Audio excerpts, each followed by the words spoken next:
Welcome to the Personal Bankruptcy Canada Google Hangout, place where we discuss financial solutions for Canadians. I'm Stephen Joyce, the co-founder of Personal Bankruptcy Canada and the COO. And today I'm joined by Sean Stack, trustee in bankruptcy with Bromwich and Smith. Today we're going to talk about some of the solutions that trustees can bring to people in debt and struggling with financial issues. Sean, in your experience, what are the most common obstacles to people reaching out for help? Well, Steve, I think probably one of the most difficult things is who do you reach out to? Oftentimes, before people actually get to the stage where they're talking to a bankruptcy trustee, they turn to their friends, they turn to their family, they turn to their loved ones. And typically the reaction that we have when someone starts talking to us about financial difficulties is something where we often in our communities, we try to skirt the image or the issue and try to talk about something else. And I think probably one of the most difficult things is actually finding the right party to talk to. Particularly, as you know, one of the difficulties is, of course, facing that fear of talking to a bankruptcy trustee. Who is a bankruptcy trustee, and what are they about, and are they going to judge me? And it's all mostly is the biggest fear, or the biggest obstacle is fear itself. And once you face that fear, reaching out and talking to one of us, you find it's very easy. In fact, because we have the conversation day in and day out with people just like the viewers that are watching here. We know how to have the conversation. We know how to start the conversation. We know how to get the information to help someone moving forward, which is probably one of the most difficult things is, hey, I need help, but and what do I need to know in order to go forward? So I'd say fear is the biggest obstacle, Steve. So is it common for people to feel embarrassed and so forth, and to the extent that they don't want to mention it to their closest friends and even their spouse and family members? Oh, absolutely, absolutely. The huge issue, of course, is when you as I was saying, if you try to talk to family members about it, often it's the case that people think that we in the community, we want to help someone, and we often think by helping someone it means that we give them something, right? So if someone says, I'm having financial troubles, we often think, well, the next step is they're going to ask me, do I, can I borrow some money from you or something? And of course, in many ways, it's not about that. It's about someone sharing with someone and unburdening themselves, so to speak, about sort of the emotional impact of where they're at. And is it embarrassing? Well, certainly it can be, particularly when no one talks about it.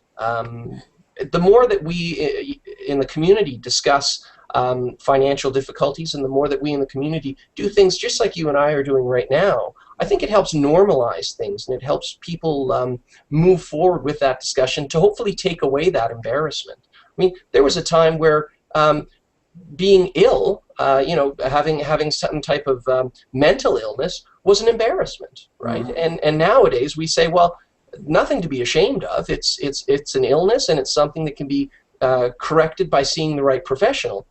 Financial difficulties and being insolvent or unable to pay your debts, it's a financial illness, and it's something that you need to. There's no need to be embarrassed about it. It's something that you say, well, where do I go? Let's talk to a professional to help me get the sort of the medicine, so to speak, to move forward. So there's almost as if there's a stigma, isn't there, in society to people who've got financial problems, and so people want to pretend that everything is okay. Meanwhile, they have sleepless nights and stress building up in their lives. They're unhappy and so forth. But it's the stigma that's what they're afraid of, is it? Oh, I would say absolutely. It's the stigma. And Steve, one of the big issues is that when someone declares bankruptcy, or someone files a consumer proposal, which is something incidentally only a trustee can help you do. So you actually need to see a bankruptcy trustee in order to avoid bankruptcy, which is kind of ironic. But the process itself ends, and that those sleepless nights become the past, and we don't talk about that anymore. Okay. And so it just becomes part of our history that we don't really think about. And of course, that's sort of the difficulty in bringing this type of dialogue into the community, is that when you're in financial trouble, you don't really want to talk about it. When you get help, there's this tremendous relief to be able to interact with someone like us or any of the other sponsors of PB, to say, yep, we were able to help you move forward, but then we don't talk about it within the community itself, because the person becomes part of the community again and then never mentions it. So breaking that stigma, I think the only way you get through that is by things like this, you and I talking, and hopefully the community talking and sharing with each other the experience that we have. Yeah. That sounds really good. I'd like to congratulate you on your new Edmonton office. I understand that you have just opened your Edmonton office for Bromwich and Smith, so congratulations. Yeah, thank you. Thank you. We're really excited to be up there and help serve in northern Alberta. Many people hear the word bankruptcy trustee, and as you alluded to there just a few moments ago, one of the best solutions, ironically, to avoid bankruptcy is actually go and see a bankruptcy trustee, because they have personal bankruptcy is only one of many options that people have. What are some of the other solutions and options that people have if they were seeking help in Edmonton for financial issues? Yeah, that's a great question. I mean, number one, the first option that everyone has is to do nothing, and I don't say that in the sense of just leave it where it's at, but something that's really important, Steve, for everyone to understand is that when you have knowledge of what you can do, and when you choose to not do something, that can be a positive thing, right? Because the whole idea of choosing to do something is empowerment and rehabilitative, right? So the very first option I would always say to someone is, before you do anything, understand the first choice, and you must make that choice, is say, I am doing nothing right now while I reflect, right? So that's the first option. In the event, and the reality is you can't really sit there forever, but just to get grounded and calm down for a minute to say, what are my options? First one, do nothing. The second one is talk to your bank, right? Talk to your creditors. See if there's some type of arrangement that you can make on your own with them. And if you have a single creditor, often it's the case that some type of arrangement can be made. So, for example, let's say you have a high interest rate on a credit card, and you're carrying this balance, and you're having difficulty paying it down because you're using the credit card, right? You could go to your bank and say, listen, I'd like to convert this into a loan, and just cut the credit card up, right? It's basically, or a consolidation loan where they bring everything together under a singular debt. So that's the other option, right? Is talk to your creditors or a creditor to see if you can get it consolidated. I'm curious about that while you're just at that point, is how would they know that they were getting a good enough deal, so to speak? How would they know what was possible? Well, and you could look at, so remember, banks are in the service of making money off of interest, right? So you can talk to your bank, and you can talk to other banks as well, because they'll, depending on what your credit rating is, and depending on if there's an asset that you can secure, you could they could very well offer you a more competitive rate. Now, what's important to understand here, Steve, and I'm glad you brought that up as far as looking after the yourself, is you have to understand what your relationship with your bank is. The person at the bank, their job is to ensure that the bank makes money, and you're at the bank to ensure that your financial health is maintained. And sometimes that can be really at polar opposites. So you have to sort of go in knowing if you're going to be getting a loan, what are the interest payments? You're going to have to adjust your lifestyle to make those to make the monthly payments as well, and set a plan in motion. But as I said, the bank would be able to talk to you about that. But often what we'll find is many people have already gone that route. That's sort of one of the first places where they'll go. I mean, often they're it's great to go to your bank, but when if you've gone to the candy store and you've had so much candy that your teeth are really hurting you, going back to the candy man and saying my teeth are hurting me can often not help the situation. So you got to go to that next step, which is often we're the dentist, right? But you can go to the grocer to get or the druggist and get a toothbrush, right? Yeah, that probably sounds like a better analogy than the Yeah, other one. exactly. Exactly. And those are people that will help you with debt management plans, right? And there's Money Mentors, which is a terrific organization that does the orderly payment of debt. There's the Credit Counseling Society that does the debt management plan. Now, so you've just mentioned a few other resources there, and I am aware of them and stuff. I'd be curious what you would say to someone was, well, what is the difference? What does a trustee what would a trustee bring to the conversation that those other resources don't? Yeah, it's interesting in that it's a bit of it's sort of the approach that's taken, and I don't mean in the approach on a sort of person to person level.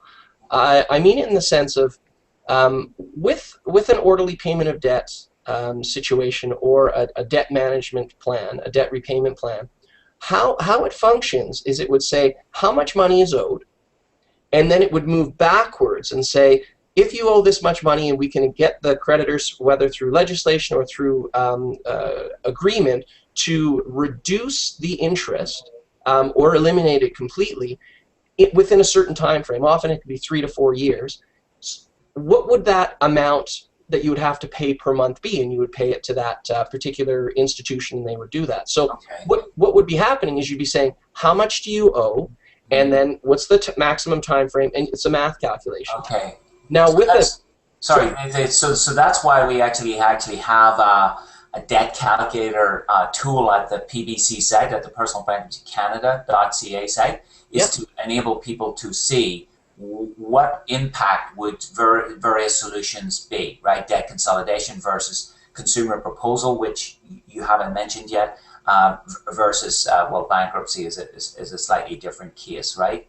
Yeah. So what would happen, Steve, with a consumer proposal, which is the next option, and it's actually the one that most people are able to use with a bankruptcy trustee. And the irony is, of course, if you don't get to us soon, then it sort of removes that situation, because you've basically you've got no good faith left with your creditors, right? Okay. So you've got it's almost as if you've got a window of opportunity while your debt issues are getting sort of deeper and deeper and more problematic, that there's a window of opportunity there when a consumer proposal would be a viable option. Oh, absolutely. Leave it too late, they may end up then bankruptcy becomes really one of their only options, right? Yeah. Well, there was a story about a doctor, and everyone got together to give this doctor an award, a trophy essentially, because he kept everyone well. And he said, he said, I don't really deserve this, because a really good doctor can recognize something early on, an illness early on, and then he can just pass it off to a mediocre doctor who can easily solve the problem. Yes. Whereas a poor doctor can recognize it, the illness, once it's completely flowered, but he can't do anything about it, or he or she can't do anything to actually address it, and that has to go back to the good doctor. Okay. Really what this is about is about trying yourself to take care of your own personal financial health, talk to the professionals, but don't let it get to the stage where only the really good doctor is needed to come in at the end, which is incidentally it's the bankruptcy trustee. Right. Okay. So with a proposal, what would happen is we would do a calculation to see what would occur if a bankruptcy occurred. So we wouldn't be saying how much money do you owe. We'd be saying, what are your assets? How much money do you have left over after you have a decent lifestyle? Because you're entitled to a decent lifestyle. And a lot of people forget that. They're entitled to feel good about themselves. They're entitled to have a good life. And we help look at that budget, and we help look at what are the assets, and we apply the legislation, both federal and provincial, and we say, this is what would occur if a bankruptcy would happen. There'll be this much money that's available to the creditors.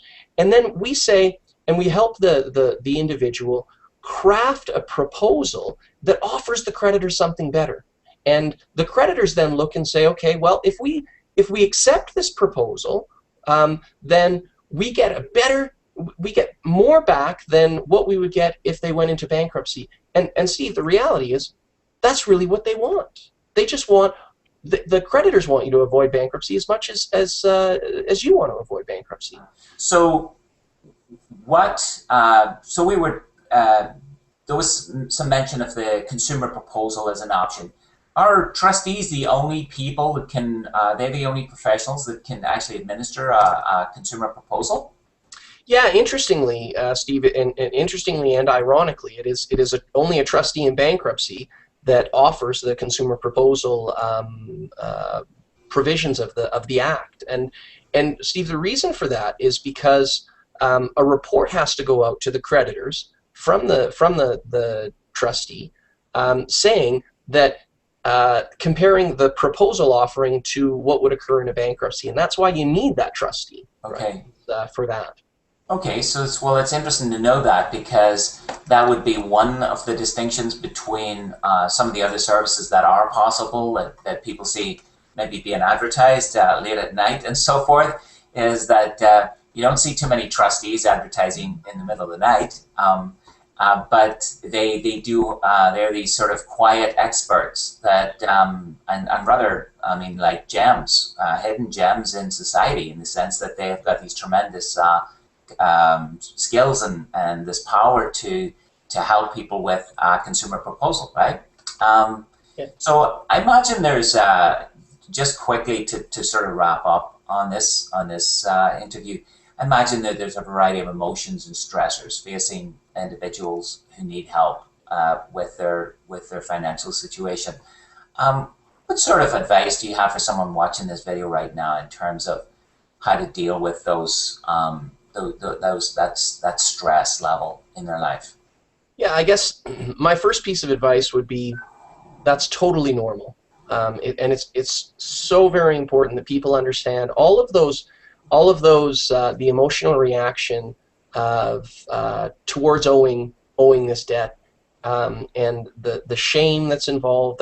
That's all very, very normal. The point of this legislation, and the point of folks like myself and other sponsors of PBC, personal bankruptcy trustees across Canada, is that it's designed to be rehabilitative. The process itself is designed to be rehabilitative. Whether that process is bankruptcy or, as I said, a consumer proposal, which is often used, or even a debt management plan. Mm-hmm. It's all designed to be rehabilitative. And what I would ask, or I would have everyone ask themselves is, does feeling bad and does feeling shame have everything to do with the rehabilitative process? And one might say, well, yeah, you have to feel bad about something in order to move forward and hopefully not get there, but you can't be hindered by it. And so if someone is feeling ashamed, and if someone's thinking they're going to come and essentially be judged by us, that's not our role at all. The role is not one of judgment. The role is one of review, and to basically help settle a situation that without us is unsettlable. Sounds like a really good resource, Sean. So I've been speaking to Sean Stack, who is a trustee and partner at Bromwich and Smith, who are members of the Personal Bankruptcy Canada network of trustees, a Canada-wide network of trustees. You can visit their website at solvingdebt.ca. That's solvingdebt.ca. And you can also, call their Edmonton office. Their number will be on the screen shortly. And thank you for joining us, guys. Thank you, Sean. Thanks for your time. Thanks for having me.